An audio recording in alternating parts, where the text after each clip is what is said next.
నా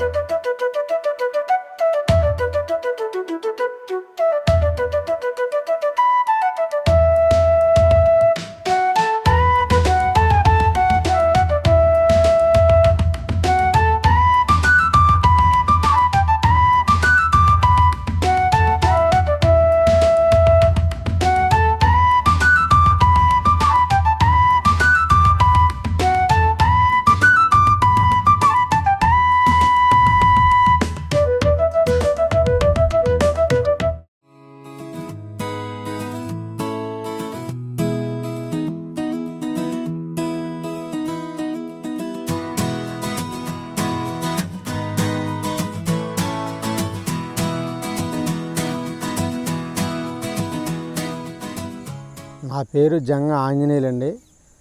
గుండుగోలుకుంట గ్రామం అండి, ద్వారకాతిరుమల మండలం, ఏలూరు జిల్లా అండి. నాకు సొంత పొలం 5 ఎకరాల పొలం ఉందండి. గత 15 సంవత్సరాలు బట్టి నేను వ్యవసాయం చేస్తూ ఉన్నానండి. 5 సంవత్సరాల దగ్గర నుంచి ప్రకృతి వ్యవసాయం మొదలుపెట్టానండి. అప్పటి వరకు రసాయన వ్యవసాయాలు, పురుగు మందులు, పెస్టిలైజర్స్ మందులు గట్టే వాడేవాడినండి. పెస్టిలైజర్స్ మందులు వాడటం వల్ల భూమిలో సత్తు తగ్గిపోతుందండి. అలాగే మేము జీవామృతము, ఘనజీవామృతం అని ప్రకృతి వ్యవసాయానికి సంబంధించిన మందులు వాడటం మొదలుపెట్టిన తర్వాత చేను చాలా సారవంతంగా ఉంటుందండి.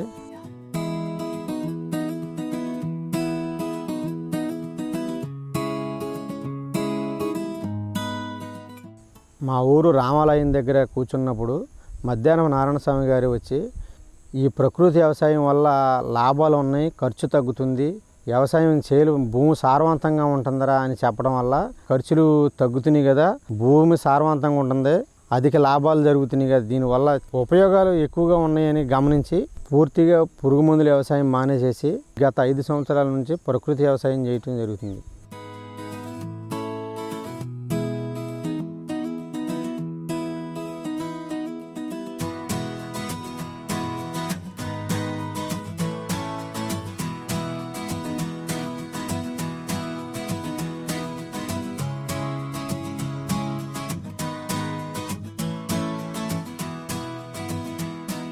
నాకున్న 5 ఎకరాల పొలంలో కొంత కొబ్బరి, కోకో అండి. అందులో బంతి, దోస, బీర ఈ వివిధ రకాల పంటలు వేసుకుని వ్యవసాయం చేస్తూ ఉంటానండి.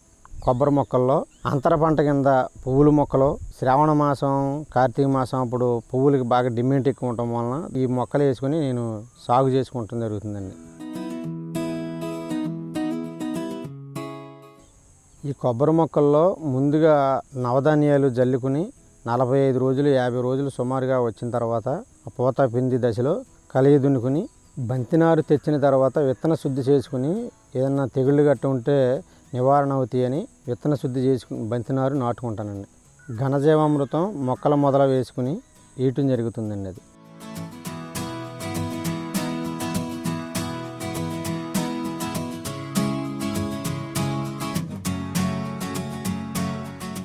జీవామృతం తయారు చేసుకుని పంటకి 15 రోజులకు ఒకసారి డ్రిప్ ద్వారాగా అందించుకుంటానండి. మొక్క గ్రోత్ రావడానికి, పువ్వు బాగా పెద్ద సైజు అవ్వటానికి, దిగుబడి ఎక్కువ రావడానికి కోడిగుడ్డు నిమ్మరసం స్ప్రేయింగ్ చేసుకుంటానండి 15 రోజులకు ఒకసారి. అలాగే పూత రావడానికి, ఆన బాగా పెరగటానికి, సాగటానికి పంచగవ్య స్ప్రే చేసుకుంటాను.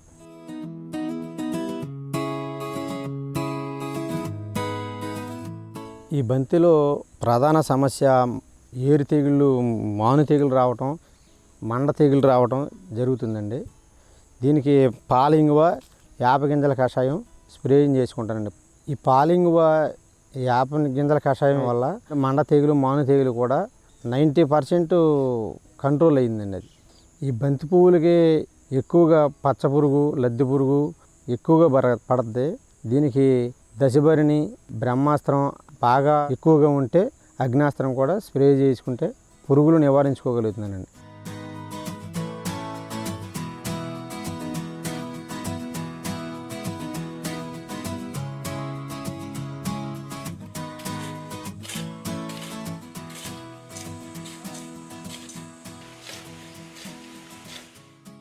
ఒక ఎకరం బంతి తోట వేయటానికండి నాకు సుమారుగా కూలీలకి, దుక్కుకి, చేను వేయటానికి ఒక 40,000 రూపాయలు ఖర్చు అవుతుందండి. మాకు కేజీ 50 రూపాయల నుంచి 140 రూపాయల వరకు ఒక కేజీ వచ్చి పువ్వులు అమ్మడం జరుగుతుంది. మొత్తం లాభదాయకంగా అయితే ఒక 70-80 వేలు ఉంటాయండి. ఒక 40,000 రూపాయలు సుమారుగా ఖర్చు అవుతుంది జరుగుతుందండి.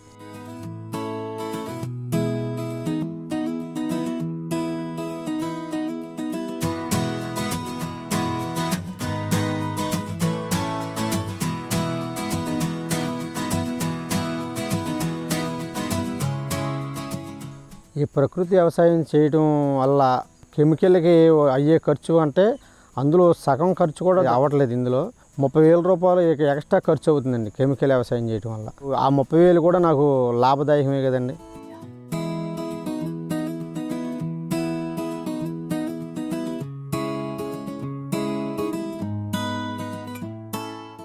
కొబ్బరి మొక్కలు వేసిన తర్వాత 6-7 సంవత్సరాల వరకు దానివల్ల మనకి ఏం ఆదాయం రాదు. కాబట్టి మనం అంతర పంట కింద వివిధ రకాల పంటలు వేసుకుని జీవామృతం ప్రకృతి వ్యవసాయం అనేది చేసుకుంటే ఎక్కువ అధిక లాభాలు రావడం జరుగుద్ది. భూమి కూడా సారవంతం పెరుగుతుందండి.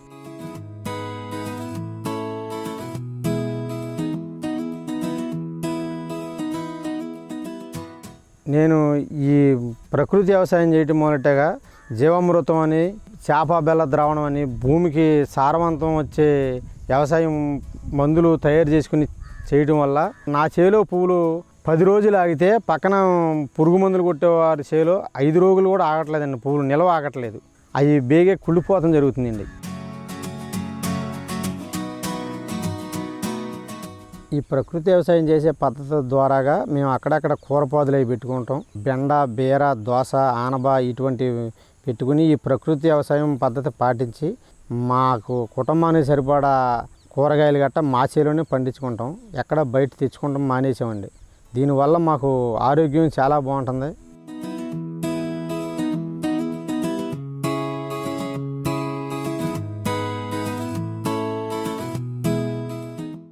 పురుగు మందులు, కలుపు మందులు, మందు కట్టలు వేయటం వల్ల భూమి సారవంతం తగ్గిపోతుంది.